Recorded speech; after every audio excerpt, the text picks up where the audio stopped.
எங்களை அதிகமாக நேசிக்கிற அன்பின் பரம தகப்பனே, இந்த அருமையான மாலை நேரத்திற்காக உம்மை நன்றியோடு துதிக்கிறோம் அப்பா. தேவரீர் சிலுவை சரிதையின் பாதைகளை இந்த அருள் காலத்திலே நாங்கள் தியானிக்கவும் உம்முடைய வசனங்களை ஆழமாக அறிந்து கொள்ளவும் நீர் தந்திருக்கிற இந்த வாய்ப்புக்காக உமக்கு நன்றி சுவாமி. இங்கே வந்திருக்கிற ஒவ்வொருவரையும் நீர் ஆசீர்வதியும் கர்த்தாவே. இருதயத்தின் வாஞ்சையோடு நாங்கள் உம்முடைய சமூகத்தில் வந்திருக்கிறோம். தேவரீர் நீர் எங்களுக்கு வெளிப்படுத்த வேண்டிய சத்தியங்களை இந்த வேளையின் நேரத்திலே நீர் எங்களுக்கு வெளிப்படுத்தும் கர்த்தாவே. கர்த்தாவே சொல்லும் அடியார்களாகிய நாங்கள் கேட்டுக்கொள்கிறோம் கர்த்தாவே. தேவரீர் என் கண்மலையும் மீட்பெருமையாகிய கர்த்தாவே, உமது அடியானாகிய எனது வார்த்தைகளும் என்னையும் சேர்த்து எங்கள் ஒவ்வொருவரின் இருதயத்தின் தியானமும் உம்முடைய சமூகத்திலே ஏற்றுக்கொள்ளத்தக்கதாய் இருப்பதாக. ஆமேன். கர்த்தருடைய பரிசுத்த நாமத்திற்கு ஸ்தோத்திரம். இந்த நாளிலே என்னையும் உங்கள் மத்தியிலே கர்த்தருடைய வார்த்தையை பகிர்ந்து கொள்ளும்படியாக தேவன் தெரிந்து கொண்டதற்காக முதலில் ஆண்டவருக்கு நன்றி செலுத்துகிறேன். இந்த இடத்திலே இப்படி ஒரு ஐக்கியத்திலே என்னை அறிமுகப்படுத்தி என்னையும் இந்த இடத்திலே கொண்டு வந்த சேர்த்தனுக்கு ஆண்டவருக்கு நன்றி சொல்லுகிறேன். இதே இடத்திலே உங்களோடு கர்த்தருடைய வார்த்தையை நான் பகிர்ந்து கொள்ளும்படியாக தேவன் பாராட்டின எல்லா கிருபைக்காகவும் உமக்கு ஸ்தோத்திரம். இந்த நேரத்திலே நான் எதிர்பாராத நிறையா சந்தோஷங்கள்லாம் எனக்கு கடவுள் கிருபையாக கொடுத்தாரு. ஏன்னா முதல்ல நான் இந்த ஃபெலோஷிப்பில் வர்றதே எனக்கு கடவுளுடைய கிருபைன்னு நான் நினைக்கிறேன். அந்த மாதிரி தேவனுடைய பிரசன்னம் இருக்கிற ஒரு ஐக்கியம், அதனால் எனக்கு ரொம்ப சந்தோஷமாக இருந்தது. இந்த நேரத்தில் அண்ணன் முதல்ல பேசிகிட்டு இருக்கும்போது இந்த இதில் நீங்கள் ஒரு 6 நாள் தெரிந்தெடுத்து கொண்டு அதில் நீங்கள் கர்த்தருடைய வார்த்தையை குறித்து பேசணும்னு சொல்லும்போது சரின்னு சொல்லிட்டு நான் ஒத்திட்டு இருந்தேன். அப்போது என்னுடைய மகன் இந்த நாளில் வருவது ஒரு எதிர்பாராத ஒரு நிகழ்வு தான். அப்போ எனக்கு சந்தோஷமாக இருந்தது. அப்புறம் ரெண்டாவது, இந்த மாதிரி ஆஃபருக்கெலாம் நான் கூப்பிடும்போது என்ன செய்வேன்னா, நான் வேறு கமிட்டன்ஸில் இருக்கிறேன் அல்லது என்ன அங்கே வந்தால் ஒன்றும் சொல்லக்கூடாது, I will sit and get up and go, அப்படி தான் அவன் சொல்லிட்டு வருவான். இந்த கண்டிஷனில் தான் கூட்டிகிட்டு வருவேன். ஆனால் இன்னைக்கு கர்த்தர் அவனுடைய உள்ளத்தில் பேசினதுனால அவன் சாட்சிகளை பகிர்ந்து கொண்டு உங்கள் மத்தியிலே ஒரு பாடலை பாடினான். எனக்கும் அது ரொம்ப சந்தோஷமாக இருந்தது. நான் எதிர்பாராத ஒரு விஷயம். எனக்கு இந்த மியூசிக்கில் ஒன்றும் பெருசாக தெரியாது. நல்லா இந்த சாப்பாடு சாப்பிட்டா இது உப்பு இருக்கா புளி இருக்கா டேஸ்ட்டாக இருக்கான்னா அது சாப்பிட்டு நல்லா இருக்குன்னு சொல்லிடுவேன். ஆனால் இதுக்கு பின்னால் என்னென்னலாம் பண்ணுவாங்க, எவ்வளோ நேர்த்தியாக செஞ்சாங்கங்கிற அந்த மேக்கிங் த ஃபுட் அது எனக்கு தெரியாது. அதே மாதிரி இந்த இசையை எப்படி கொண்டு வர்றாங்க, எப்படி ப்ளே பண்ணுறாங்கன்னு அந்த இன்ஸ்ட்ருமெண்டல் நாலேஜ் எல்லாம் எனக்கு சுத்தமாக கிடையாது. ஆனால் கடவுள் என்னுடைய மகனையும் அந்த இடத்துல ஆர்வமாக்கி கொண்டு போனாங்க. எனக்கு ஆரம்பத்தில் இது கொஞ்சம் விருப்பம் இல்லாத ஒன்று தான்.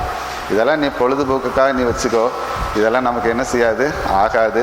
ரெண்டாவது, எனக்கு அதை பற்றி தெரியாது, நான் மானிட்டரும் பண்ண முடியாது, அப்படி செய்ய முடியாதுன்னு நான் சொன்ன ஒரு காலம் உண்டு. கடைசியில் பெங்களூரில் கொஞ்ச நாள் ஒர்க் பண்ணான். அதுக்கப்புறம் இப்போ வேலை பார்க்குற அந்த ஷார்ஜாங்கிற இடத்துக்கு போகும்போது கடவுள்கிட்ட நான் ஒரு 3 காரியங்கள் மட்டும்தான் ஜெபத்தில் வச்சேன். என் மகனுக்கு அந்த இடத்துல ஒரு நல்ல அக்கமடேஷன் வேணும், அதே மாதிரி நல்ல சாப்பாடு வேணும், அடுத்தது ஒரு நல்ல ஃபெலோஷிப் வேணும்னு கேட்டேன். இது அங்கே ஒரு அரபு தேசம், ஒரு இஸ்லாமிய கண்ட்ரி எப்படி கிடைக்க போகுதோன்ட்டு பார்த்தா இந்த 3ஐயும் கர்த்தர் நிறைவேற்றி கொடுத்தார். அந்த சாப்பாடுக்கு பிரச்சனை இல்லை, அக்கமடேஷனுக்கு பிரச்சனை இல்லை, அங்கே ஒரு அருமையான ஒரு ஃபெலோஷிப் இப்போ இங்கே மாதிரி ஒரு இதை அவன் அங்கே எஸ்டாப்ளிஷ் பண்ணி வச்சுட்டான். அது எனக்கு அவன் கர்த்தருடைய கண்காணிப்பில் கர்த்தருடைய பார்வையில் கரத்தில் இருக்கிறாங்க ஒரு விசுவாசத்தை எனக்கு கொடுத்தது. இன்றைக்கி அவன் நேரில் ஒரு தன்னுடைய காரியங்களையும் உங்களோடு பகிர்ந்தது எனக்கு மிகவும் சந்தோஷமாக இருக்குது. சரி, இன்றைக்கு நமக்கு சிலுவை சரிதையை குறித்து நாம் சிந்திப்பதற்காக இருக்கிறோம். இது அருட்காலம், லெந்து காலங்கள் என்று நாம் சொல்வோம். இந்த லெந்து காலங்கள் அனுசரிக்கக்கூடாது, லெந்து கிறிஸ்மஸ் கொண்டாடக்கூடாது என்று கிறிஸ்தவர்களில் சிலர் பேசி வருகிறார்கள் என்பது எத்தனை பேருக்கு தெரியும்? அதாவது எல்லாம் என்ன சொல்லிடுவாங்க, இது நம்ம கொண்டாடணும்னு பைபிளில் போடலை. எப்படி? இது கொண்டாடணும்னு பைபிளில் போடலை. யார் சொன்னா அப்படின்னா, உங்கள் வெட்டிங் ஆனிவர்சரி கொண்டாடுங்கன்னு பைபிளில் போடலை, உங்கள் பர்த்டே கொண்டாடுங்கன்னு போடலை. அதை மட்டும் கரெக்டாக போடுறீங்க இல்லையா? அதே மாதிரி கொண்டாடுறீங்க இல்லையா? அதே மாதிரி தான் கிறிஸ்துவனுடைய பிறப்புங்கிறதை இயேசு கிறிஸ்து நீங்கள் கொண்டாடுங்கன்னு சொல்ல மாட்டார். நாம் அவர் எதற்காக இந்த உலகத்தில் வந்தார், என்ன திட்டத்தோடு வந்தார், என்ன நோக்கத்தை நிறைவேற்றி எதை நமக்கு உறுதி செய்து வைத்து போனார் அப்படிங்கிறதுல நம்முடைய விசுவாசத்தில் நம்ம ஏற்றுக்கொள்ளும் போது நம்ம அவருடைய பிறப்பை கொண்டாடாமல் இருக்க முடியாது, அவருடைய பாடுகளை நாம் தியானிக்காமல் இருக்க முடியாது. ஆகவே இதெல்லாம் கடவுள் சொல்லித்தான் செய்யணும் என்பது அல்ல, அது நம்மளுடைய தலையாய கடமை. அதனால தான் இது எப்படி சொல்லிடுவாங்கன்னா, டிசம்பர் மாதம் ஆச்சுன்னா ஒரே கொண்டாட்டமாக இருக்கும். அப்புறம் இந்த பிப்ரவரி மார்ச் வந்துருச்சுன்னா ஒரே நீங்கள் துக்க வேஷம் போடுவீங்க. இதெல்லாம் மாறி மாறி வரும். இதெல்லாம் தேவையா? இப்படிலாம் அவங்க பேசுவாங்க. ஆனால் சொல்ல வர விஷயம் என்னென்னா, நம்ம அவருடைய எதற்காக உலகத்திற்கு வந்தால் என்ன செய்து முடித்தார் நமக்காக என்பதெல்லாம் நாம் உணர்ந்தோம் என்று சொன்னால் அந்தந்த காலங்களில் நாம் செய்ய வேண்டிய காரியங்களை நாம் செய்வோம். அந்த வகையில் தான் நாம் இந்த நாட்களை அனுசரிக்கிறோம். இதை அறிமுகப்படுத்துவது எதுக்கு கத்தோலிக்கர்கள் அறிமுகப்படுத்தினாங்கிறதுக்காக நம்ம ரிஜெக்ட் பண்ணணும்னு அவசியம் இல்லை. அவர்களிடமிருந்து என்னென்ன நல்ல பழக்கங்கள்லாம் இருந்ததோ அதை நம்ம பின்பற்றலாம். இது நம்முடைய ஆவிக்குரிய வாழ்க்கையிலே நம்மை புதுப்பித்து கொள்வது. நான் லெந்து காதலங்களை குறித்து நான் அதிகமாக இந்த இடத்துல சொல்ல போவதில்லை. ஏனால் நீங்கள் எல்லாம் என்ன பண்ணியிருப்பீங்க, எல்லா வருஷத்துலேயும் கேள்விப்பட்டிருப்பீங்க, எல்லா இடத்துலையுமே நீங்கள் என்ன செய்திருப்பீங்க, இதை குறித்து இது நல்ல ஒரு அறிவு இருக்கும். அதே மாதிரி இந்த சபையில் எல்லாருமே விவரமான நல்ல டாக்டர், இன்ஜினியர், ரிட்டையர்ட் டீச்சர்ஸ் எல்லாருமே இருக்கிறீங்க. அதனால் நான் இன்னைக்கு அதிகமாக என்னென்னா, நீங்கள் தெரிந்த ஒரு விஷயத்தை நான் திரும்ப திரும்ப நான் சொல்ல போவது இல்லை. ஆனால் இதை தொட்டு செல்லுவேன். ஆனால் அதோடு நம்ம கூட தெரிந்து கொள்ள வேண்டிய விஷயங்களையும் நம்ம பார்க்கணும். இப்போ முதல்ல சிலுவை திருவசனத்தில் நமக்கு இன்னைக்கு கொடுக்கப்பட்டிருக்கிற ஒரு தலைப்பு முதல் வசனம், பிதாவே இவர்களுக்கு மன்னியும், தாங்கள் செய்வது இன்னதென்று அறியாதிருக்கிறார்களே அப்படிங்கிறது நமக்கு கொடுத்துருக்குறாங்க. இதனுடைய கோர் வேர்டு என்னன்னு சொல்லி பார்த்தோம்னா மன்னிப்பு. இந்த மன்னிப்பு கிறிஸ்தவ குணாம்சங்களிலே மிக முக்கியமான ஒன்று. கிறிஸ்தவர்கள், கிறிஸ்தவம் அப்படின்னு சொல்லி ஒரு அடையாளம் கொடுத்தால் அதெல்லாம் தியாகம், அன்பு, மன்னிப்பு, இதெல்லாம் அவங்களுக்கு அடையாளங்களாக இருந்தது. ஒரு விஷயத்தை ஒரு உண்மையை ஒத்துக்கணும். நம்ம தேசத்தில் கிறிஸ்தவர்களுடைய வளர்ச்சி வீதம் முதலில் அதிகமாக இருந்தது. இன்னைக்கு படிப்படியாக குறைஞ்சிட்டு வருது. நீங்கள் பாப்புலேஷன் growth-ஐ நான் பற்றி பேசலை, growth rate, வளர்ச்சி வீதம், அதாவது எத்தனை ஜனத்தொகை பெருகிருக்கு, அதில் எவ்வளோ கிறிஸ்தவன் பார்த்தா ரொம்ப புவரான ஒரு காரியமாக தான் இருக்குது. 6-10% தான் போகிறோம். இதுக்கு என்ன காரணம்னு என்ன சொன்னால், நம்முடைய வாழ்க்கையில் நம்ம என்ன செய்யலைன்னா, கிறிஸ்துவின் அன்பை வெளிப்படுத்துவதிலே நாம் கொஞ்சம் கொஞ்சமாக குறைஞ்சிட்டு போகிறோம். அந்த தியாக உணர்வு கிறிஸ்தவர்களிடத்தில் வெளிப்படுவதிலும் கொஞ்சம் கொஞ்சமாக குறைஞ்சிக்கிட்டே போகுது. மன்னிக்கும் குணத்திலும் நாம் பல விஷயங்கள் என்ன செய்கிறோம், குறைஞ்சிட்டே போகிறோம். ஸோ நம்மளுடைய வெளிப்பாடுகளில் கிறிஸ்து போதனைகள், கிறிஸ்து வெளிக்காட்டின அந்த வேல்யூஸ் அது நம்மக்கிட்ட குறைஞ்சிக்கிட்டே போகிறனால நம்மளால் என்ன செய்ய முடியறதில்ல, முந்தி மாதிரி சுவிசேஷங்களை கொண்டு போக முடியலை. அது ஒரு விஷயம். ஸோ நம்ம இன்னைக்கு நம்ம முக்கியமாக பார்க்க போகிறது இந்த மன்னிப்பு அப்படிங்கிறத குறித்து தான் நம்ம பார்க்கணும். இதில் நம்ம சிலுவையின் பாடுகளில் நம்ம எல்லாமே தெரிஞ்சிருக்கிறோம். இந்த மீட்பின் திட்டம் எப்படி வந்தது என்னங்கிறதெல்லாம் ஓரளவு நமக்கு தெரியும். நமக்கு புஸ்தகத்தில் ஆதியாகமம் முதல் அதிகாரத்திலிருந்து படைப்பினுடைய விவரங்கள் வருகிறது. மனிதன் படைக்கப்பட்ட காரியங்கள் 2ஆம் அதிகாரத்தில் வருகிறது. அவன் பாவத்தில் விழுந்து போன காரியங்கள் 3வது அதிகாரத்தில் வருகிறது. இப்படி தொடங்குகிறது. ஆனால் இந்த மனிதன் படைக்கப்படுவதற்கு முன்பே வானுலகம் படைக்கப்பட்டது, தெரியுமா? ஆனால் அது இந்த வரிசையில் அது வரல. அது பின்னால ஏசாயா, எசேக்கியல், சங்கீதம் இதிலெல்லாம் பங்கு பங்காக கடவுள் என்ன பண்ணியிருக்கிறாரு, வெளிப்படுத்தி இருக்கிறார். ஆக இந்த உலகம் படைக்கப்படுவதற்கு முன்பாகவே சில படைப்புகள் முடிந்திருந்தது. அந்த படைப்புகளில் பிதாவாகிய தேவன், தேவதூதர்கள், கேருபீன்கள், சேராபீன்கள், இயேசு கிறிஸ்து எல்லாருமே அங்கே என்ன செய்தாங்க, படைக்கப்பட்டுட்டாங்க. சாத்தானும் படைக்கப்பட்டவன் தான். அவனுடைய பேக்ரவுண்டு தெரியுமா? அவன் ஒரு காலத்தில் கரெக்ட், அந்த மாதிரி ஆண்டவர் தேவனுடைய அருகில் இருந்து அவருக்கு துதித்து பாடுற ஒரு முக்கியமான போஸ்டில் இருந்த ஒரு ஆள். ஆனால் என்ன நடந்ததுன்னு சொன்னால், பிதாவின் சித்தத்துக்கு கீழ்ப்படிதல், பிதாவின் சித்தங்களை நிறைவேற்றுதல் எடுக்கிறது, இது எல்லாமே என்னன்னா அவன் அதில் ஒரு ரெசிஸ்டண்ட்டாக இருந்தான். ரிபெல்லியன் சொல்கிறது, ஒரு முறுமுறுப்பு, அப்ஜெக்ஷன், போட்டி, அடுத்தாப்புல நான் வரணும், ஏன் நான் கடவுளாக இருக்கக்கூடாதா அப்படின்னு நினைக்கக்கூடிய ஒரு போட்டிபுறமான நிலைமையில் அவன் வர்றான்.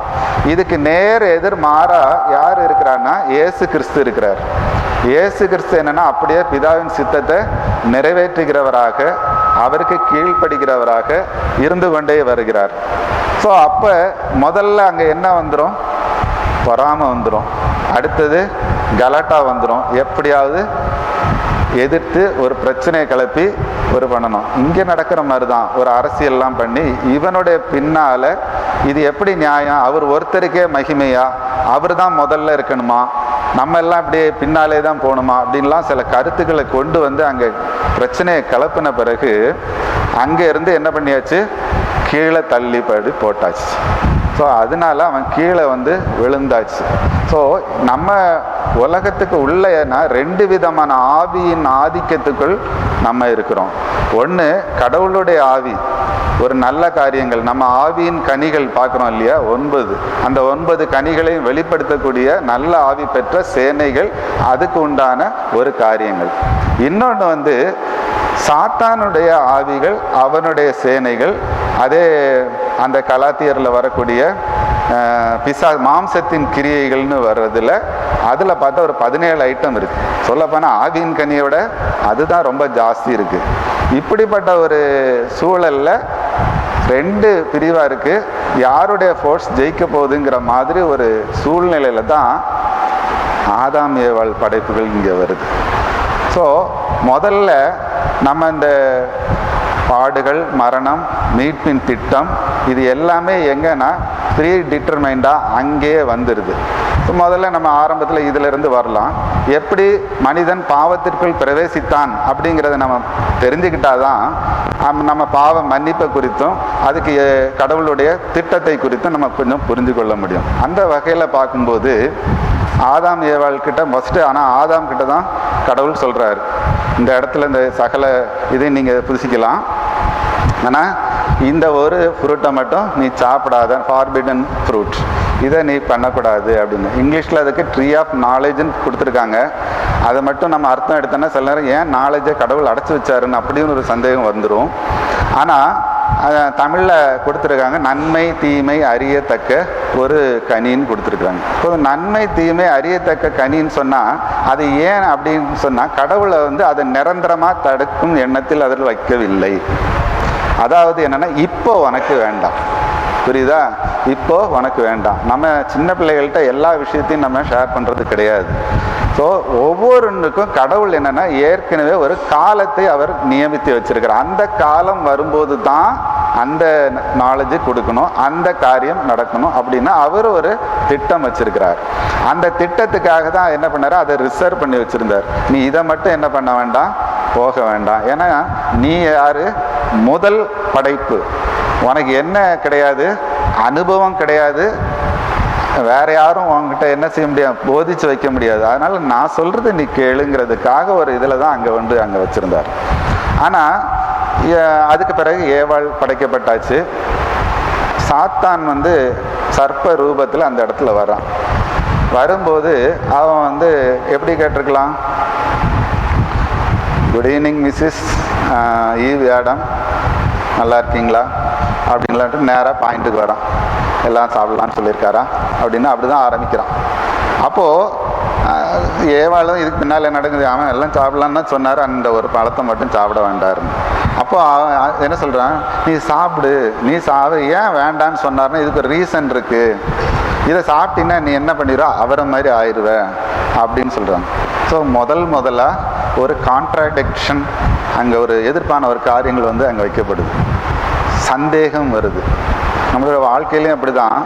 நமக்கு கடவுள் ஒரு வழியில் நடத்திட்டு போகும்போது இன்னொரு ஆல்டர்னேட்டிவ் ஐடியா யாராவது ஒருத்தர் கொண்டு வைப்பாங்க. அது மிஸ்கைடன்ஸாக இருக்கணும். ஆனால் அந்த மாதிரி விஷயங்களில் நம்ம எச்சரிக்கையாக இருந்து கடவுள் என்ன சொல்லியிருக்காரோ அதை செய்துட்டு மற்ற காரியங்களை நிராகரிச்சிடணும். ஆனால் அந்த அனுபவம் இல்லாதனால இவங்க என்ன பண்ணாங்க, என்னவோ சொல்கிறாங்களே சம்திங் நியூ அப்படிங்கிறதுல அவங்க கேட்க போயாச்சு. போனோன்னு என்ன சொல்லியாச்சு, சாப்பிட்டு பார்க்கலாமான்னு. அப்போது அந்த பைபிளில் போட்டிருக்கு, அது பார்வைக்கு இதுவும் புசிப்புக்கு நல்லதுமானதுன்னு தெரிஞ்ச உடனே டக்குன்னு ஒரு ஐடியா வந்துடுச்சு, சாப்பிட்டாச்சு. சாப்பிட்ட உடனே அடுத்த ஸ்டேஜ் என்னன்னா, கடவுள் என்ன சொன்னார், இது புசிக்கும் நாளில் சாகவே சாவாயின்னு. ஆனால் இவங்க சாகலை. அப்போ என்ன தோணும், கடவுள் ஒருவேளை பொய் சொல்லியிருப்பாரோ அப்படின்னு நினைக்க தோணியிருக்கும் இல்லையா. சாகவே சாகலை. ஆதாம் பார்க்குறான், நமக்கு ஒரு தனியாக இருக்கிறது நல்லதில்லை, நமக்கு ஒரு ஏற்ற துணையை எடுப்போம் அப்படின்லாம் கொடுத்தாரு. இப்படி ஒரு காரியத்தை பண்ணியாச்சு. ஒன்று நினச்சிருக்கலாம், பார்க்குறான் இதை எவ்வளோ நேரத்தில் சாக போகிறாங்க, சாகலை, இருக்கிறாங்க அப்படின்னு நல்லா இருக்கிறாங்க. ஒருவேளை செத்து போனால் நம்மளும் தனியாக போய் என்ன பண்ண போகிறோம், சேர்ந்தே போயிடும்ட்டு அந்த பழத்தை சாப்பிட்றதுக்கு அவரும் அதுக்கு சம்மதிச்சிட்டார். புரியுதா. ஸோ இவங்களும் சாப்பிட்டாச்சு, இவங்களும் சாகலை. இப்போ நல்லா என்ன வந்துடும், கடவுள் சொன்னதில் சம்திங் ராங், ஏதோ கொஞ்சம் குறையுது அப்படி நினைக்கக்கூடிய ஒரு சூழ்நிலை வந்துடுது. இப்படி போயிட்டு இருக்கும்போது அவங்களுக்கு ஏற்ற நேரத்தில் வெளிப்பட வேண்டிய விஷயங்கள் அல்லாத சிலங்கள் அட்வான்ஸாக அவங்களுக்கு தெரிய ஆரம்பிக்குது. அப்போ அவங்க என்ன பண்ணிக்கிறாங்க, தாங்கள் நிர்வாணி என்று அறிந்தார்கள். அவங்க அத்தி இலைகளில் தங்களுக்கு ஒரு உடையை ரெடி பண்ணிட்டு இருந்தாங்க. அவ்வளோ நாள் முகமுகமாக பேசின ஆண்டவர்கிட்ட அந்த நேரத்தில் என்ன பண்ணாங்கன்னா, தேவனுடைய சத்தத்தை கேட்டு ஒளிந்து கொண்டார்கள். அப்போது கடவுள் கேட்குறார், ஆதேமே நீ எங்கே இருக்கிறாய் அப்படின்னு. கேள்வி 3 விதமாக கேட்பாங்க. ஒன்று தெரியாமல் கேட்பாங்க, தெரிஞ்சுக்கிறதுக்காக தெரியாமல் கேட்குறது. இன்னொன்று அது உங்களுக்கு பதில் தெரியும். கடவுள் கேட்குற கேள்வி என்னன்னா, கேள்வி அவருக்கு விடை தெரியாத கேள்விகள் அல்ல. உன்னுடைய நிலைமையை நீ யோசிச்சு பாரு, நீ எங்க இருந்த, நீ இப்ப எங்க போய் இருக்கிற, அதை நீ தெரிஞ்சுக்கோங்கிறது தான் என்ன சொல்றது, அந்த கேள்வி கேட்பார்.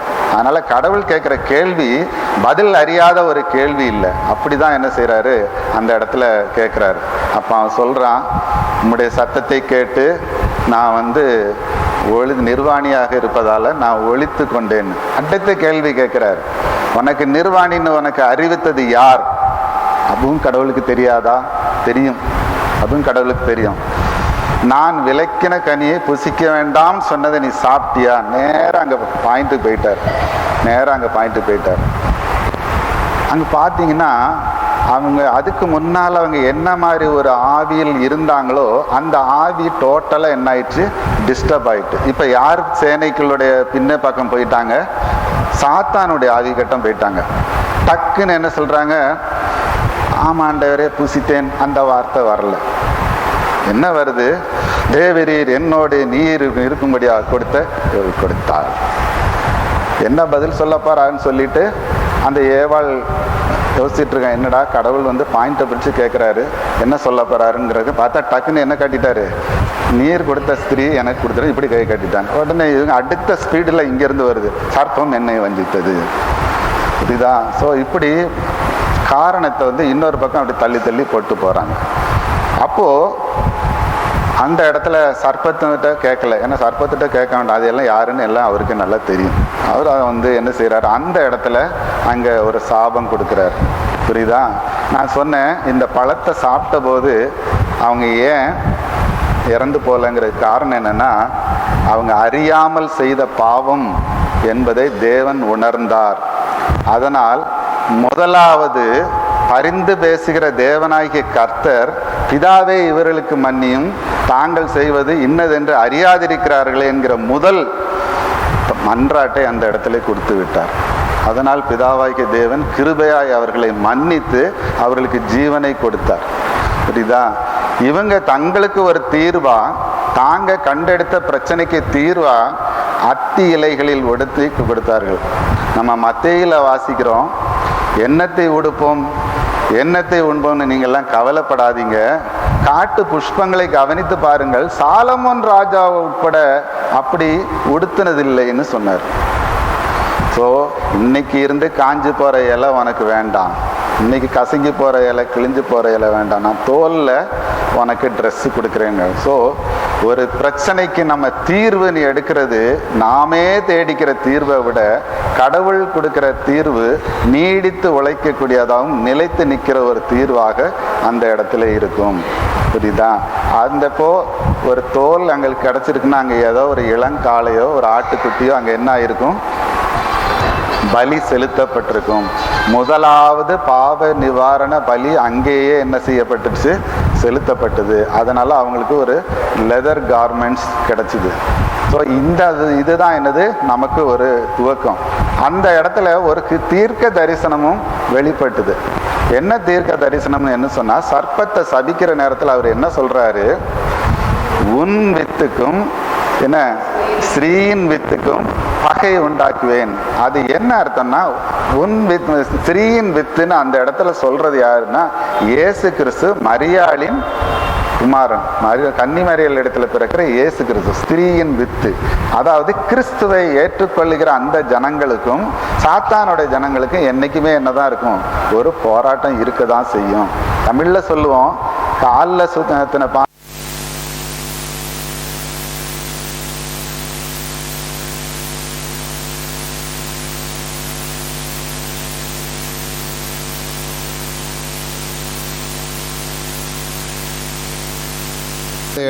இடத்துல சொல்லப்படுற ஒரு காரியம் என்னன்னா,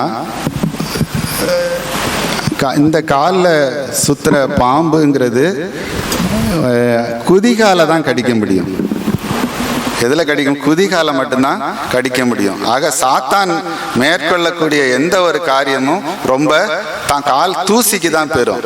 ஆனால் இயேசு கிறிஸ்துவனுடைய தன்னுடைய அர்ப்பணிப்பு, அவருடைய தியாகம், மரண பரியந்தம் தன்னை ஒப்பு கொடுத்த எல்லாமே எந்த அளவுக்கு போகுதுன்னா, அதனுடைய தலையை நசுக்கிற அளவுக்கு போகும். தலையை நசுக்கிற அளவுக்கு போகும். இருக்கட்டும், செட் ஆயிரும்.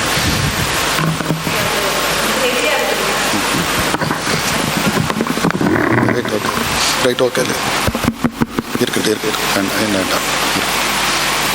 ஸோ அது என்னன்னா, அதோட தலையே என்ன பண்ணிடும், நசுக்கும். அப்படிங்கிற ஒரு தீர்க்க தரிசனம் அங்கே நமக்கு கொடுக்கப்பட்டது. ஸோ இந்த ஒரு கண்ணோட்டத்தில் தான் நம்ம வரிசையாக என்ன செய்யணும்னா இதை புரிஞ்சுக்கிட்டு வரணும்.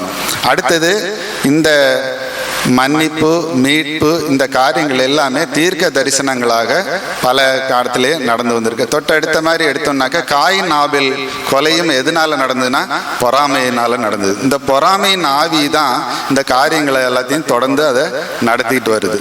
அதனால காயின் ஆபேலுக்கு அந்த இடத்துலையும் கடவுள் என்ன செய்யறாரு, ஒரு மன்னிப்பு கொடுக்கிறாரு. அந்த இடத்துலையும் ஒரு மன்னிப்பு அவர் கொடுக்கிறாரு. நம்ம அந்த இதை பார்க்கலாம்.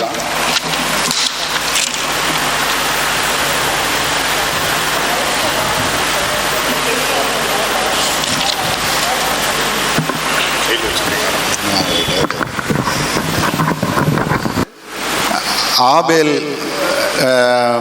காயின் கொலை செய்தபோது காயினை கடவுள் மன்னிக்கிறார். இஸ்ரவேல் ஜனங்களை மீட்டு அவர் அழைத்து வருகிற போது அவர்கள் மறுபடியும் வலிவி போகிற இருதயத்துடன் கண்ணுக்குட்டிகளை எடுத்துட்டு தொழுது கொள்ள போகும்போதும் அங்கேயும் என்ன செய்கிறார், கடவுள் இரக்கம் பாராட்டி அவர்களை மன்னித்து வழி நடத்தி வருகிறார். தாவீது பத்சேபாளினிடத்திலே பாவத்தில் பிரவேசித்த போது அவன் மனம் கசந்து அழுது அதற்காக மன்னிப்பு கோருகிற நாளிலே அவனையும் மன்னித்து என்ன செய்கிறார்? மீட்டு கொண்டு வருகிறார். பழைய ஏற்பாட்டிலே இரத்தம் சிந்துதல் இல்லாமல் பாவ மன்னிப்புக்கென்று காளை அல்லது ஆட்டுக்குட்டி பலியிட செய்ய வேண்டும் அப்படிங்கிறது கொடுக்கப்பட்டிருக்கிறது. அதனுடைய தொடர்ச்சியாக புதிய ஏற்பாட்டிலும் அதை குறித்து எபிரேயரிலே நாம் அதிகமாக வாசிக்கிறோம். இந்த மன்னிப்பினை குறித்து கொஞ்சம் பார்க்கலாம். எனக்கு ஒரு இள வயதில் என்ன சொன்னாங்கன்னா, இவங்க கிறிஸ்டியன்ஸ்லாம் என்ன பண்ணுவாங்க, 6 நாள் பாவம் பண்ணுவாங்க, 7ஆவது நாள் கோயிலில் போய் ஒரு மன்னிப்பு கேட்டுட்டு வந்துடுவாங்க. எனக்கு அது கொஞ்சம் கஷ்டமாக இருந்தது. அப்படியா, ஒரு சிம்பிள் டாஸ்கா மன்னிப்புங்கிறது அப்படின்னா இல்லை. ஏன்னா அந்த மன்னிப்புங்கிறது ஒரு படிக்கட்டு மாதிரி தான் நமக்கு கொடுத்துருக்குறாங்க. அதுக்கு ஸ்டேஜ் இருக்கு. முதல்ல நம்ம செய்தது தப்புங்கிறத உணரணும், ரியலைஸ் பண்ணணும். அடுத்தது கன்ஃபஸ் பண்ணணும், ஒத்துக்கிடணும். அதுக்கப்புறம் அதை கடவுள்கிட்ட என்ன செய்யணும், நம்ம அறிக்கையிடணும். அப்புறம் அதை ரிப்பீட் பண்ணக்கூடாது. இப்படி ஒரு வரிசைப்படி தான் இருக்குது. அப்படி வரும்போது தான் நம்ம என்ன செய்கிறோம், அந்த மன்னிப்பினுடைய நிச்சயத்தை கொண்டு வரணும். இயேசு கிறிஸ்துவின் மீது இந்த மாதிரி பொறாமை, எப்படி நான் ஆபேலினுடைய பலிகள் மீது காயின் பொறாமை கொண்டானோ, அதே மாதிரி இயேசு கிறிஸ்துவனுடைய போதனைகளில் இந்த வேதபாரகர், பரிசேயர் இவங்க எல்லாருமே என்ன செய்தாங்கன்னா பொறாமை கொண்டாங்க. ஏன் பொறாமை கொண்டாங்கன்னு சொன்னால், இவங்க ஆசாரியர்கள், பிரதான ஆசாரியர்கள், இவங்க எல்லாருமே என்னன்னா லேவியர்கள். அதாவது மக்களுக்கும் கடவுளுக்கும் இடையே இருந்து அவர்கள் பாவங்களை மன்னிப்பதற்காக பலி செலுத்துவதற்கும் கடவுளுடைய இடத்துல ஆசாரிய ஊழியம் செய்வதற்காக தெரிந்து கொள்ளப்பட்ட மக்கள். ஆனா அதுக்கப்புறம் அவங்க என்ன ஆயிடுறாங்கன்னா, ஒரு கிளர்ஜிக்கல் ப்ரைட்னு சொல்லுவாங்க. அதாவது ஆசாரியர்களாக இருக்கும்போதே ஒரு பெருமை வந்துடும். நிறைய இடங்கள்ல என்ன ஆயிருதுன்னா, ஊழிய ஸ்தாபனங்களில் கூட அப்படி வருது. சின்னதாக இருக்கும்போது ஒழுங்காக இருப்பாங்க, ஆனால் மேலே மேலே போக போக அவங்ககிட்ட பெரியச்சுன்னா என்ன ஆயிரும், அவங்க மினிஸ்டரோட பெரிய ஆளாயிருவாங்க. அவங்கள போய் மீட் பண்ண முடியாது, அவ்வளோ காம்ப்ளிகேட்டட் ஆகும். அவங்க எல்லா விதமான பொலிட்டிக்கல் தவறுகள்லையும் எல்லாமே செய்ய அளவுக்கு போயிடுவாங்க. அப்படி போகிற ஒரு கிளர்ஜிக்கல் ப்ரைடில் தான் அந்த பிரதான ஆசிரியர்கள் இருந்தாங்க. இது கடவுள் பாயிண்ட் அவுட் பண்ணார். அதாவது நீங்கள் எதுக்காக அழைக்கப்பட்டீங்களோ அந்த அழைப்பை நீங்கள் நிறைவேற்றுறதில்லை, சும்மா கட்டளைகளை மேம்போக்கமாக தான் நீங்கள் நிறைவேற்றுறீங்க. அதுக்கு பின்னால் இருக்கக்கூடிய உண்மையான சத்தியங்களை நீங்கள் என்ன செய்யறதில்ல, கொண்டு வர்றதில்லை அப்படின்னு அவர் கண்டித்து உணர்த்தியே பேசினார். இதுக்கு முன்னால் யோவான் என்ன சொன்னார்னா, ஞானஸ்நானம் பெற வந்த வேதபார பரிசுகள் பார்த்து, விரியன் பாம்பு குட்டிகளே, வரும் கோபத்திற்கு தப்பிக்கொள்ள உங்களுக்கு சொன்னது யார் அப்படின்னு கேட்குற அளவுக்கு. அப்போ அந்த அளவுக்கு இருக்கும்போது ரியலைஸ் பண்ணாங்க, ஞானஸ்நானம் எடுத்துட்டு போயிட்டாங்க. எல்லாரும் அப்படி இந்த பக்கம் வருவாங்களா, வரமாட்டாங்க. ஒரு பேர் என்னன்னா முறுமுறுத்துக்கிட்டு இதை இப்படியே விடக்கூடாது, இதுக்கு ஏதாவது ஒரு முடிவு கட்டணும்னு சொல்லி ஒரு ரிபெல்லியஸ் குரூப் அவங்க போக தான் செய்வாங்க. இயேசு கிறிஸ்துவனுடைய போதனைகள்ல இருந்த ஒரு அதிகாரத்துவத்தை அவங்க பார்த்த பிறகு அவங்க என்ன செய்ய ஆரம்பிச்சாங்கன்னா, ஒரு ஆப்போசிட் கேங் இங்க திரட்ட ஆரம்பிச்சாங்க. இவங்க எல்லாம் அவர் மேல பொறாமப்பட்டாங்க. அவரை குற்றப்படுத்தணும், பிடிக்கணும் அப்படின்னு சொல்லி போனாங்க. மோசேயினுடைய கட்டளைகள் பாவத்திற்கு தண்டனைங்கிறது கடுமையான தண்டனையாக தான் இருக்கும். கல்லெறியப்படணும், ஊருக்கு வெளியில வச்சிடணும், கொலை செய்யப்படணும், இப்படிலாம் இருந்தது. இன்னும் சொல்ல போனா தண்டனைகள் கடுமையாக குற்றங்கள் குறையும் அப்படிங்கிற ஒரு லாஜிக்ல அதெல்லாம் கொடுக்கப்பட்டிருந்தது. ஆனா இதுல நிறைய அதை திருத்தம் மாற்றுறது, அதுல ப்ரீஜுடிஸ் இதெல்லாம் அது ஒழுங்கா நடக்கல, அதுல குறைபாடுகள் இருக்குது, வெறும் ரூல்ல தான் இருக்கு, ஆனா இம்ப்ளிமெண்டேஷன்ல இல்லைங்கிற மாதிரி வரனால அந்த ஒரு நிறைய தோல்விகள்லாம் வர்றதை இவர் கடவுள் சுட்டி காட்டிக்கிட்டே வந்தார். இவர் என்ன சொன்னார்னா, அதை கொஞ்சம் கிருபையின் போதனைகளாக கொண்டு வந்தார்.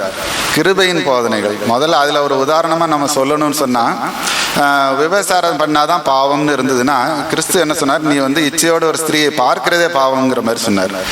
அப்படி சொல்லிட்டு எல்லாம் நிறையா சொல்லும்போது இவர் பின்னால் நிறைய பேர் போனாங்க. இது பொறாமைக்கான ஒரு காரணம். அப்போது விபச்சாரத்தில் கண்டுபிடிக்கப்பட்ட ஒரு ஸ்திரீயை அவரிடத்தில் கொண்டு வராங்க. கொண்டு வரும்போது இவங்க எப்படி செய்கிறாங்கன்னா, அவர் என்ன பதில் சொன்னாலும் மாட்டிக்கணும், அப்படி ஒரு கொஸ்டினை வைக்கிறாங்க. அதாவது மோசே என்ன சொல்லியிருக்கிறாரு, கல்லெறிந்து கொள்ளணும்னு இருக்கிறாரு.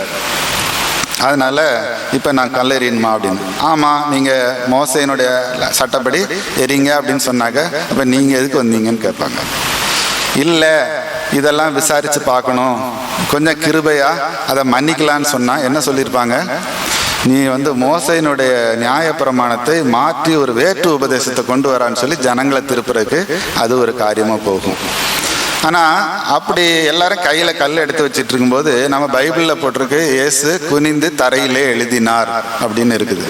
ஆனால் என்ன எழுதினாருங்கிறது அந்த இடத்துல சொல்லப்படலை. ஆனால் விளக்கம் சொல்கிறவங்க என்ன சொல்கிறாங்கன்னா, அந்த இடத்துல ஒவ்வொருத்தருடைய பாவத்தையும் அவர் எழுதினாருங்க. அதை பார்க்கும்போது ஒவ்வொருத்தரும் என்ன பண்ணாங்க, இன்னும் கொஞ்ச நேரத்தில் நம்ம பாவத்தை எழுதுறதுனால நம்ம இடத்த காலி பண்ணணும்னு சொல்லி எல்லாம் கல்லை கீழே போட்டு போனாங்க அப்படின்னு ஒரு விளக்கம் சொல்கிறது உண்டு. இது பைபிளில் போடலை, ஒரு விளக்கமாக சொல்லுவாங்க. அப்போது நிமிர்ந்து பார்க்குறாரு, அவருக்கு கேட்குறாரு, ஏம்மா உன்னை கண்டம் பண்ணி தண்டனை கொடுக்க வந்தவங்கெல்லாம் எங்கே? நான் இப்போ ரெண்டாவது கேள்வி கடவுள் கேட்குறாரு. கடவுளுக்கு தெரியாதா? தெரியும். ஆனால் அந்த கேள்வி கேட்குறாரு. போயிட்டாங்க. ஒருத்தரும் உன்னை நியாயம் தீர்க்க வந்தவங்க யாரும் நியாயம் தீர்க்கல, நியாயம் தீர்க்க போயிட்டாங்க. நானும் உன்னை நியாயம் தீர்க்கவில்லை, நானும் என்ன செய்யலை, கண்டம் பண்ணலை அப்படின்னு சொல்லிட்டு அடுத்தது ஒன்று சொல்றாரு, இனி பாவம் செய்யாது. ஸோ இந்த மன்னிப்புக்கு டேக் இட் கிராண்டட் மாதிரி அது ஒரு ஈஸியான ஒரு விஷயம் இல்லை. ரெப்படிஷன்ங்கிறது இருக்கக்கூடாது. அதுதான் அந்த இடத்துல அவர் எதிர்பார்க்கிறார். ஸோ மன்னிப்புங்கிறது என்ன கிடையாது, ரொம்ப ஈஸியான கிடையாது. நம்முடைய கர்த்தர் நமக்கு சொல்லி கொடுத்த ஜபம், கர்த்தருடைய ஜபத்தில் நடுவில் இந்த மன்னிப்பு வருது இல்லையா? எங்களுக்கு விரோதமாய் குற்றம் செய்கிறவர்கள் நாங்கள் மன்னிக்கிறது போல எங்கள் குற்றங்களை மன்னியும் அப்படின்னு ஒரு வாசகம் வருது. ஒரு அன்பர் என்னோட பேசிட்டு இருக்கும்போது சொன்னார், நான் இந்த ஒரு லைன் மட்டும் நான் சொல்றது இல்லை. ஏன் அப்படின்னா, நான் யாரையும் மன்னிக்கிறது கிடையாது. நான் எப்படி சொல்றது? நான் யாரையும் மன்னிக்கிறதுக்கு எனக்கு முடியல. யாராவது எனக்கு எதிராக தப்பு பண்ணிட்டாங்கன்னா எனக்கு மன்னிக்கிற அளவுக்கு இல்லை. நான் எப்படி அதை சொல்லுவேன் அப்படின்னு கேட்டார். இது கரெக்டா?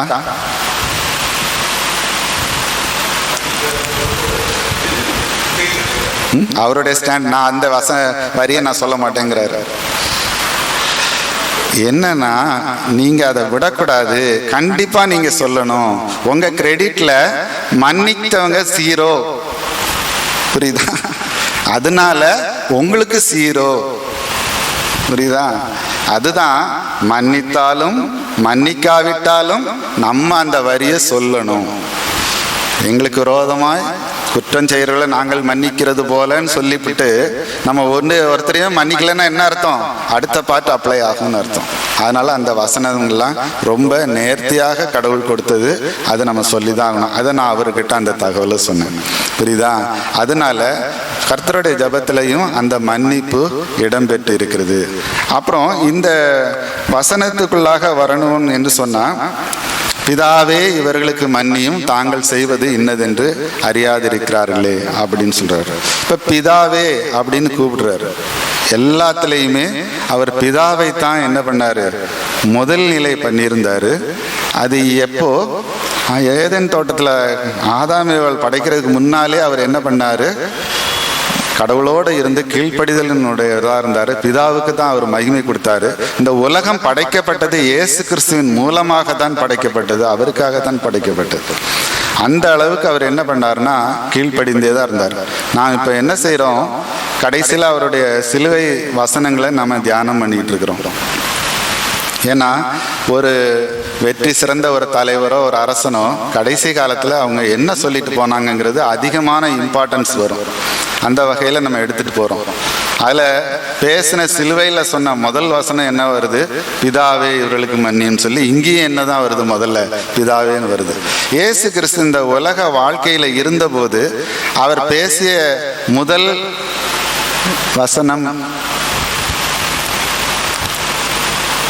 எங்கேயாவது கொஞ்சம் ஞாபகப்படுத்தி பாருங்க, அவர் என்ன வசனம் முதலாக பேசியிருப்பாருங்க? 12 வயசு. கரெக்ட். அந்த தேவாலயத்தில் அவரை விட்டுட்டு இவங்க போயிட்டு கொஞ்ச நேரம் கழிச்சு தான் தேடுறாங்க. அவங்க ரிலேட்டிவ்ஸோட யார் கூடயோ இருப்பாருன்ட்டு.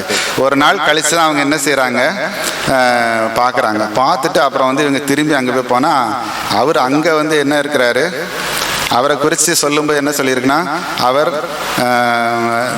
தேவனுடைய கிருபையிலும் மனுஷர் தயவிலும் ஞானத்திலும் விருத்தி அடைந்தார்னு அவரை பற்றி சொல்லியிருக்கு முன்னால. அப்படி ஒரு நல்ல ஞானவானாக பெரிய ஸ்காலர்ஸ் மத்தியில் அவர் டிஸ்கஷனில் இருக்கிறாரு இந்த 12 வயசுல. அப்போ இவங்க போகும்போது என்னன்னா, அவர் ஒரு இது என்னடா இப்படி கொஞ்சம் நம்மகிட்ட இப்படி இருந்துட்டாருன்னு சொல்லி, என்ன எப்படி நாங்கள் ஒன்று எவ்வளோ சாரமாக தேடிட்டோம் அப்படின்ட்டு வராங்க. அப்போ அவர் என்ன சொல்றாரு, என்னை ஏன் தேடினீர்கள், என் பிதாவிற்கு அடுத்த காரியங்களில் நான் இருக்க வேண்டும் அல்லவா. ஆக அவர் அந்த இடத்துல என்னன்னா, தன்னுடைய அழைப்பு பிரதானப்பட்டது. இந்த பின்னால் அதுக்கு அடுத்த வசனத்தில் வருதுன்னா, அவங்க பெற்றோருக்கு கீழ்ப்படிந்து இருந்தாருன்னே வரும். ஸோ அவர் தெளிவாக என்ன பண்ணார்னா, இந்த உலக வாழ்க்கையில தன்னுடைய தாய் தகப்பனுக்கு கீழ்ப்படிந்தராகவும் இருந்தார். தான் இந்த வந்த நோக்கத்திலே அவர் யாருக்கு முதலிடம் கொடுக்க வேண்டுமோ அந்த முதலிடம் கொடுத்து இருந்தார். அதனால முதல் அவர் பேசினதா குறிப்பிடப்பட்டிருக்கிறதுலையும் அவர் எதுக்கு சொல்றாரு, என் பிதாவுக்கு அடுத்த காரியங்களிலே நான் இருக்க வேண்டும் உங்களுக்கு தெரியாதா அப்படின்னு சொல்றாரு. ஸோ அதே மாதிரி கடைசியில் அவர் சிலுவையில் உயிரை விடும்போது கூட என்னன்னா, பிதாவே என்னுடைய கரங்களில் என்னுடைய ஆவியை ஒப்புவிக்கிறேன்னு சொல்றாரு. பரமேறி போகிறதுக்கு முன்னால் என்ன சொல்றாரு, நீங்கள் போய் எல்லா இடத்துலையும் சுவிசேஷத்தை அறிவிச்சு என்ன பிதா குமாரன் பரிசுத்தாவின் நாமத்தில் ஞானஸ்நானம் கொடுங்கன்னு சொல்லி அங்கேயும் என்ன செய்யறாரு, பிதாவை தான் அவர் முன்னிலைப்படுத்துறாரு. அப்படி எல்லா காரியங்கள்லையுமே இவர் முன்னிலைப்படுத்தியிருந்தனால தான் இந்த வசனத்திலையும் சொல்றாரு. இது ஒரு ஜெபம். பிதாவே இவர்களுக்கு மன்னியும் அப்படின்னு சொல்றது இது ஒரு ஜெபம். அந்த ஜெபத்தை அவர் சொல்றாரு. இந்த ஜெபத்துல பிதாவே இவர்களுக்கு மன்னியும் என்ன பரிந்து பேசுகிற ஒரு காரியம். இவர் அழைக்கப்பட்ட பணியும் என்னன்னா பரிந்து பேசுகிறதா. எப்படி ஆதாம் ஏவாளுக்காக அன்றைக்கு பரிந்து பேசுகிறாரோ அதே போல எல்லா நாட்களிலுமே அவர் என்னன்னா பரிந்து பேசுகிற ஒரு தேவனாக இருக்கிறார். நமக்காக பரிந்து பேசுகிறவராக அவர் இருக்கிறார். அந்த வகையில அதுவும் இவர்கள் அடுத்தது என்ன சொல்றாருன்னா, தாங்கள் செய்வது இன்னதென்று அறியாதிருக்கிறார்களே அப்படிங்கிறார். ஸோ அறியாமல் செய்த பாவம் என்று அவர் சொல்கிறார். இப்போ இந்த இடத்துல அவங்க என்ன அறியாம செய்தாங்க அப்படின்னு பார்த்தா, இந்த ஜனங்கள்லாம் அன்னைக்கு ரொம்ப வேத பாரகர் பரிசேயர் சொல்றதை ரொம்ப ஈஸியா நம்பிடுவாங்க. அப்படியே அதை கேட்டுட்டு பின்னால போயிடுவாங்க. கொஞ்ச நாளைக்கு முன்னால தான் அவருக்கு என்ன சொல்லியிருந்தாங்க, தாவீதின் குமாரனே உன்னதத்தில் ஓசன்னா எல்லாம் பண்ணி வஸ்திரங்கள் எல்லாம் விரித்து அவரை ஊருக்குள்ளே கூட்டிகிட்டு போனாங்க. ஆனால் கொஞ்ச நாட்களில் இப்படி எப்படி மாற முடிஞ்சதுன்னா, இந்த வேத பாரகர் பரிசேயர்கள் அவர் சொன்ன போதனைகள் எல்லாம் திருத்தி இவரை என்ன பண்ணியாச்சு, இவர் மாற்றி ஜனங்களை ரெடி பண்ணியாச்சு.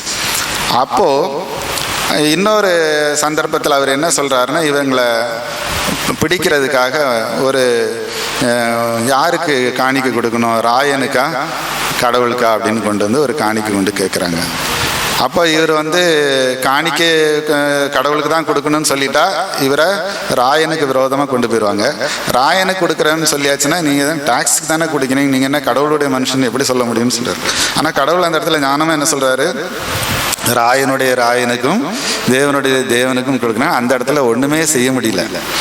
ஆனால் இந்த சம்பவத்தை என்ன செய்கிறாங்கன்னா திருச்சி கொண்டு போய் சொல்கிறாங்க. யாருக்கிட்ட, தேசாதிபதியான பொந்திய பிலாத்துட்ட போய் சொல்லும்போது ராயனுக்கு வரி சொல்ல கொடுக்கக்கூடாதுன்னு சொல்கிறாங்க. இப்படி தான் ஜனங்க இருப்பாங்க. அவங்க எண்ணிய காரியம் நடக்கவில்லை, அவங்களால் நேருக்கு நேர் ஒரு மனிதனை எதிர்க்க முடியவில்லை என்று சொன்னால் அவர்கள் என்ன பண்ணுவாங்க, இப்படி தான் ஒரு பொய்யான குற்றச்சாட்டுகளை ஜோடித்து அதுக்கு தகுந்த மாதிரி சூழ்நிலைகளை உருவாக்கி பிரித்து கொண்டு போயிடுவாங்க. அந்த மாதிரி ஒரு காரியம்தான் அந்த இடத்துல செய்யப்பட்டிருந்தது. அதனால இவங்க எல்லாம் என்ன பண்ணாங்க, விசாரணைக்கு போனாங்க. அங்கே விசாரணைக்கு போகிற இடத்துல அவங்களும் பார்க்குறாங்க, இது என்னடா இது, ஒரு ஆளை கொண்டு போய் குரூசிஃபிகேஷன் அளவுக்கு இவங்க கொண்டு வராங்களே, என்ன குற்றம் சொல்லணும். விசாரித்து பார்க்கும்போது அந்த பிலாத்து விசாரணையிலுமே என்ன நடக்கலை, அவர் குற்றவாளியாக காணப்படலை. அப்போ தான் சொல்கிறாரு, இவர் மேலே ஒன்றும் குற்றம் இல்லையா, நான் விடுதலை பண்ணுறேன்னா இவங்க இல்லை விடக்கூடாதுன்னு. அப்புறம் எங்கள் ரிலீஜியஸ் ரீதியாகவும் அவர் வந்து பொய் சொல்லியிருக்காரு, இந்த மாதிரி தேவாலயத்தை இடிச்சு போட்டு 3 நாளில் கட்டுவேங்கிறாரு, அப்புறம் மோசே பிரமாணங்கள்லாம் வேண்டாங்கிறாரு அப்படின்னு சொல்லிட்டு இவங்களை வந்து ரிலீஜியஸாகவும் ஒரு குற்றவாளியாக சித்தரித்து இதில் தனியாக சொன்னால் நடக்காதுன்னு இவங்க கூட்டம் திரட்டிட்டு போய் போகிறாங்க.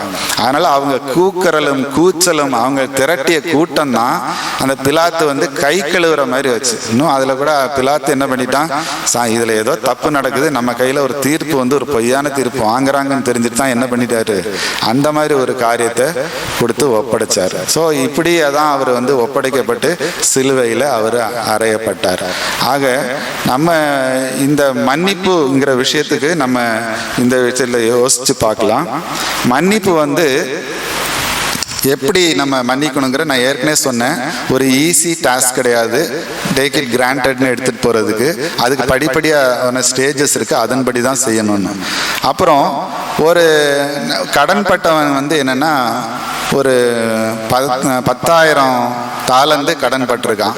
அவனை போய் பிடிச்சு ஜெயிலில் போடுங்க, எல்லாத்தையும் சீஸ் பண்ணுங்கன்னு கடவுள் சொல்ல போகிற நேரத்தில் அவன் போய் என்னை மன்னிங்க விட்டுருங்க, நான் ஏதாவது என்னால் கட்ட முடியல, என்ன எக்ஸ்கியூஸ் பண்ணுங்கிற விட்டுறாரு. ஆனால் அவன் போய் என்ன பண்ணுறான், ஒரு 100 வெள்ளி கடன் வாங்கினவனை பிடிச்சி கழுத்தை பிடிச்சி நெரிச்சு எல்லாம் பண்ணுறான்னு ஆட்கிட்டு போகுது. அப்போ அவன் பிடிச்சவனை கொண்டு ஜெயிலில் போடுங்கிறாங்க. இதில் நம்ம புரிஞ்சுக்க வேண்டிய விஷயம் என்னென்னா, கடவுள் தருகிற மன்னிப்பை நாம் பெற்றுக்கொள்கிற நாம் அதை அடுத்தவர்களுக்கு கடத்துவதற்கு தயாராக இருக்க வேண்டும். எல்லா நன்மைகளையும் கடவுள்கிட்ட நம்ம வாங்கிக்கிட்டு மன்னிப்பை பெற்றுக்கிட்டு நம்ம கிட்ட தவறை உணர்ந்து திருந்தி மன்னிப்பு கேட்குற ஒருத்தரை நம்ம மன்னிப்பு கொடுக்காம இருக்கக்கூடாது அப்படிங்கிறது. அப்புறம் நான் முதல்ல சொன்னேன், இந்த கேள்விகள் கேட்கறது வந்து கடவுள் கேட்டால் கரெக்டாக கேட்டுருவார். ஆனால் மனுஷங்கள் கேட்குறது ஒன்று தெரியாமல் ஆன்சர் தெரிகிறதுங்கிறக்காக கேட்குறதும் இருக்குது. இன்னொன்று நான் எவ்வளோ ஸ்மார்ட்டுன்னு காட்டுறதுக்கும் கேட்பாங்க. நான் எவ்வளவு ஸ்மார்ட்டுன்னு. ஒரு வாலிபன் வந்து கடவுள்கிட்ட போய் கேட்டான், நித்திய ஜீவனை அடையும்படிக்கு நான் என்ன செய்யணும் அப்படின்னு. அப்போ அவர் சொல்கிற அந்த கட்டளையெல்லாம் இருக்குது, அதெல்லாம் இருக்குது, அதெல்லாம் பண்ணி கீப் அப் பண்ணு. இது நான் இதை வந்து என்னுடைய சிறு வயது முதல் நான் பின்பற்றுகிறேன்ங்கிறேன். அந்த இடத்துல என்னென்னா, இவ்வளோதானா, இதுதான் நான் சின்ன பிள்ளையிலேருந்தே கீப் அப் பண்ணுறேனே, இது ரொம்ப சாதாரணம். இந்த பதில் அவன் கேள்வி கேட்டது எல்லாமே என்ன காரணம்னா, தன்னை பெரியவனாக உயர்த்தி காட்டுவதற்காக அவன் சொன்ன பதில். ஆனால் கடவுள் என்ன சொன்ன, உன்னிடத்தில் இன்னும் ஒரு குறை உண்டு, நீ என்ன பண்ணு, உன் ஆசைகளை எல்லாம் சர்ப்ளஸ் எல்லாத்தையும் கொண்டு விற்றுட்டு நீ என்னை பின்பற்றி வாங்கும்போது அவனால் செய்ய முடியல, அவன் துக்கமடைஞ்சு போனான். அப்போ கடவுள் என்ன சொல்கிறாரு, இந்த ஐஸ்வர்யவான்கள் வந்து அந்த பரலோக ராஜ்யத்தில் பிறவர்க்குது கடினம். அது கூட ஒன்று சொல்லுவாங்க, ஒட்டகமானது ஊசியின் காதில் நுழையிறது கடினம்னு சொல்லிட்டு. அதுக்கும் ஒரு என்ன விளக்கம் சொல்கிறாங்கன்னா, இந்த ஒட்டகம் இந்த ஊசியின் காதுங்கிறது ஒரு என்ட்ரி கேட்டான் எருசலேமில். உயரம் வந்து ரொம்ப குறைவாக இருக்குமா, அதில் ஒட்டகம் போக முடியாது. நம்ம நினச்சிடக்கூடாது நூறில் ஊசி குறைக்கிறது அதை சொல்கிறாருன்னு நினைக்கக்கூடாது. அந்த மாதிரி இதில் அவங்க என்ன பண்ணுவாங்களா, மெயின் கேட் திறக்கிறவங்களும் வெளியில் இருப்பாங்களாம். காலையில் விடிஞ்ச பிறகு தான் நம்ம மெயின் கேட் திறப்பாங்க. இந்த ஊசியின் காதுக்குள்ளே அந்த ஒட்டகத்தை கூட்டிகிட்டு வர முடியாதுங்கிறத அந்த ஒரு உதாரணம் சொன்னார். இந்த விஷயத்தில் நாம் தெரிந்து கொள்ள வேண்டியது என்னன்னு சொன்னால், நாம் வந்து மன்னிப்பின் நிச்சயத்தை பெறும்போது நம்ம அடுத்தவர்களுக்கு அதை கடத்துவர்களாக இருக்க வேண்டும். நம்ம வந்து கடவுளுக்கு பூரணமாக அதை ஒப்பு கொடுக்கறதுக்கு தயாராக இருக்க வேண்டும். கிறிஸ்துவனிடத்தில் நாம் பெற்றுக்கொண்ட மன்னிப்பை அடுத்தவர்களுக்கு நாம் கடத்துவதற்கு தயாராக இருக்க வேண்டும் அப்படிங்கிறது இந்த இடத்துல நாம் பார்க்குறோம். கெட்ட குமாரன் கதை அது ஒன்று நம்ம பார்த்தோம் இல்லையா. நம்ம இன்னைக்கு ஒரு பாட்டும் பாடணும், அருமையான ஒரு பாட்டு, மன்னிப்பு தேவாங்கிறது. இந்த நம்ம தமிழில் தான் அதுக்கு என்ன சொல்லியிருக்காங்கன்னா, கெட்ட குமாரன் கதைன்னு சொல்லியிருக்காங்க. இங்கிலீஷில் வந்து ப்ரூடன்ட் சன் அப்படின்னு கொடுத்துருக்குறாங்க, விவேகம் உள்ள ஒரு மகன் அப்படின்னு கொடுத்துருக்குறாங்க. ஸோ இந்த ஒரு விஷயம் வந்து நீங்கள் நம்ம எல்லாம் சண்டே கிளாஸ்லேருந்து படித்த ஒரு விஷயந்தான், அல்லது நம்ம சண்டே கிளாஸில் இதை சொல்லி கொடுத்துக்கிட்டு இருக்க ஒரு காரியம்தான். ஆனால் அந்த இடத்துல என்னை ரொம்ப ஈர்த்த ஒரு விஷயம் என்னென்னா, அவன் என்னைக்கு அந்த தவறை உணர்ந்து, என் தகப்பன் இடத்துல எத்தனையோ வேலைக்காரங்க சாப்பிட்றாங்களே, நான் இப்படி கிடக்கிறேனே, நான் போய் அவர்கிட்ட போய் நாம் ஒரு வேலைக்காரனாவது என்ன வச்சுக்கோ அப்படின்னு நான் போய் கேட்பேன்னு எழுந்து அவன் போய் வர நேரம் பார்த்தா அதில் என்ன, தூரத்தில் அவன் வருகிறதை கண்டு தகப்பன் எழுந்து போய் அவனை எதிர்கொண்டு போய் அவனை எடுக்கிறான். அப்போ நான் நினைக்கிறேன், அவன் ராத்திரியெல்லாம் தூங்கியிருக்க முடியாது. ஒவ்வொரு நாள் கடந்து செல்லும் போதும் மகன் போன திசையை அவன் பார்த்து கொண்டே அந்த தகப்பன் இருந்திருப்பான் இல்லையா. எத்தனை நாளோ என்னைக்கு இவங்களை விட்டுட்டு சொத்தை வாங்கிட்டு போனானோ அன்னையிலேருந்து அவன் அந்த திசையில் டெய்லி ஒரு சேர் எடுத்து போட்டு உட்காந்து அவன் பார்த்துக்கிட்டே இருந்திருக்கான். இன்னைக்கு வருவானா, இன்னைக்கு வருவானா, இன்னைக்கு வருவானான்னு. ஆனால் அவன் எல்லாத்தையும் அழிச்சிட்டு ஒரு நாள் அவன் வரும்போது என்னன்னா, இவனுடைய தேடுதலும் காத்திருப்பும் அன்னைக்கு அங்க பூரணமாச்சு. இந்த சந்தோஷம் அவனுக்கு மிகுதியான போன காரணமே அதான். எத்தனை மாசம் எத்தனை வருஷம் அப்படியே அந்த திசையை பார்த்துட்டு உட்கார்ந்துருந்தானு தெரியாது. அதனால அவன் அந்த வர்றான், இழைச்சி போய் மெலிஞ்சு போய் வர்றான் அப்படின்னாலும் அது தான் மகன் தெரிஞ்சு எந்திரிச்சு ஓடி அவனை எதிர்கொண்டு போய் கட்டி அவனை பிடிச்சிக்கிறான். ஸோ அப்போ அந்த மன்னிப்பு அந்த நேரத்தில் இதில் யார் ரொம்ப விசனப்பட்டான்னா அவனுடைய மூத்த குமாரன். என்ன அங்கேருந்து வரும்போது பார்க்குறேன், என்ன தடபடல் வாசனை அடிக்குது, என்ன ஒரு விருந்தெல்லாம் நடக்குதுன்னு. ஆமாம், அவங்க 2வது பையன் வந்திருக்கானுங்க. கோவம் வரும். அவன் எல்லாத்தையும் 50% ஷேர் எல்லாம் வாங்கிட்டு போயிட்டான், எல்லாத்தையும் நாசம் பண்ணி முடிச்சு சொல்லிட்டு வந்திருக்கிறான். அவனுக்கு விருந்தாங்க. எனக்கு ஒரு நாளாவது நீங்கள் எல்லாம் பண்ணி வச்சிருக்கீங்களா, நீங்கள் பெரிய ஒரு நடக்குது. அப்போ தான் அவர் சொல்கிறாரு, நீ இருக்கிற அவன் எனக்கு காணாமல் போனான், எனக்கு திரும்ப கிடைச்சான், அந்த சந்தோஷத்தில் நீ பங்கெடுத்துக்கன்னு சொல்லிட்டு. கடவுள் ஒரு காரியத்தை ஒருவருக்கு மன்னித்தால் நாம் அதை பார்த்து என்ன செய்யக்கூடாது, எரிச்சல் படக்கூடாது. அது ரொம்ப முக்கியமான விஷயம். நினிவேக்கு எதிராக யோனாவுக்கு தீர்க்கதரிசனம் பண்ண சொல்லி கடவுள் என்ன பண்ணாரு, சொன்னாரு. அப்புறம் கடைசியில் அந்த ஜனங்கள் ரெட்டுடுத்தி எல்லா அரசன்லேருந்து எல்லாரும் உட்கார்ந்து மன்னிப்பு கேட்டபோது கடவுள் கிருபையா மன்னிச்சார். யோனா என்ன சொன்னான், இதை போய் என் வாயில சொல்லி என்னை போய் நல்லா மாட்டி விட்டீங்க, இது தேவையாது, இதுக்கு தான் நாங்கள் போக மாட்டேன்னு அப்படி சொல்கிறோம். ஸோ அந்த மாதிரி ஒரு மனப்பான்மை நம்மள இடத்துல இருக்கக்கூடாது. மன்னிக்க பிறருக்கு அவர்கள் தவறுகளை உணர்ந்து காரியங்கள் மன்னிக்கப்பட்டு காரியங்கள் நேராக போகும்போது நாம் என்ன செய்யக்கூடாது, அதை குறித்து எரிச்சல் அடையக்கூடாது. இந்த மன்னிப்புக்கு உள்ளாக இந்த மாதிரி காரியங்கள்லாம் இருக்குது. அதனால நம்ம இதை நம்மளுடைய தியானத்தில் எடுத்துக்குவோம்.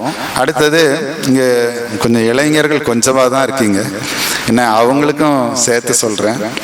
என்றைக்குமே கடவுளுக்கு காத்திருங்க. எந்த ஒரு காரியமாக இருந்தாலும் கடவுளுக்கு காத்திருங்க. உங்கள் பெற்றோருக்கு கீழ்ப்படியுங்க, பெற்றோருக்கு கீழ்ப்படிங்க. இந்த உலகத்தில் பெற்றோர்களை போல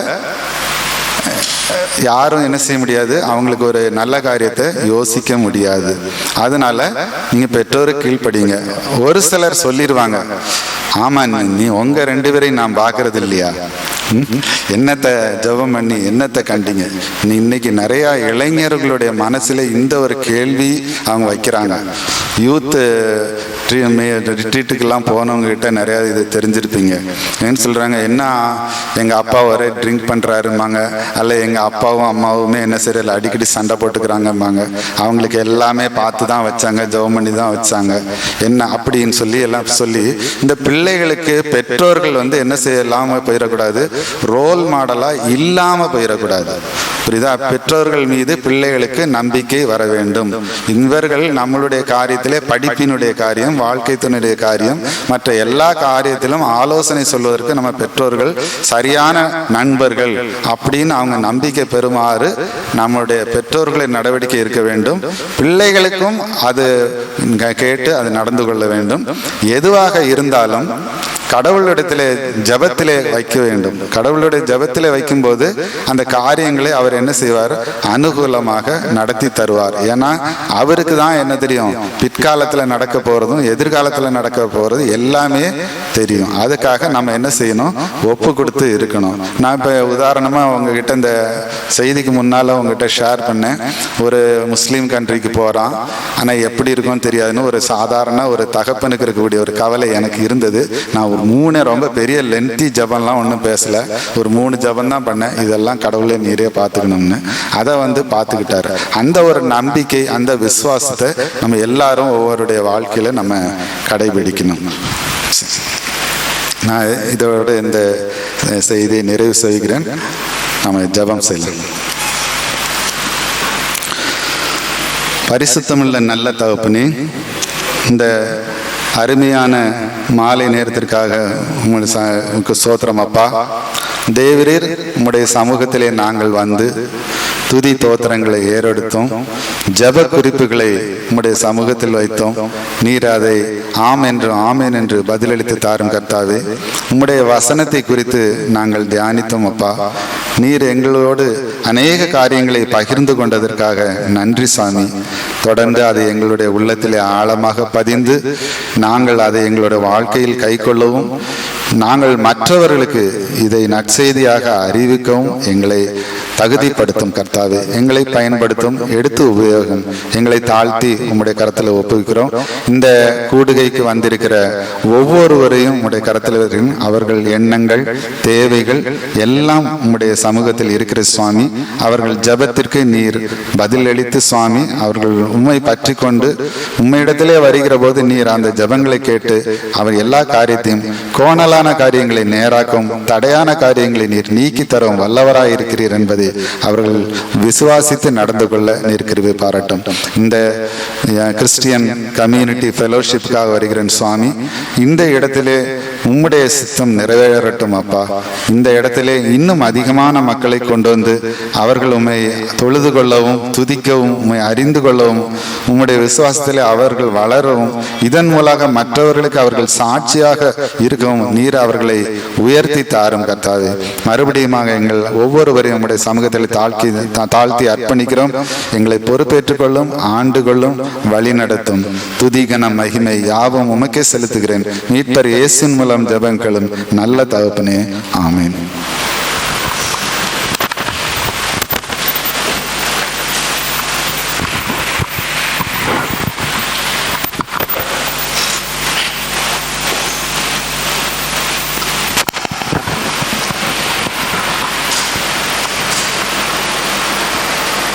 கிறிஸ்துவுக்குள் அன்பானவர்களே, இந்த நாளிலும் கூட கர்த்தருடைய கிருபையினாலே ஆண்டவராகிய இயேசு கிறிஸ்து சிலுவையிலே மொழிந்த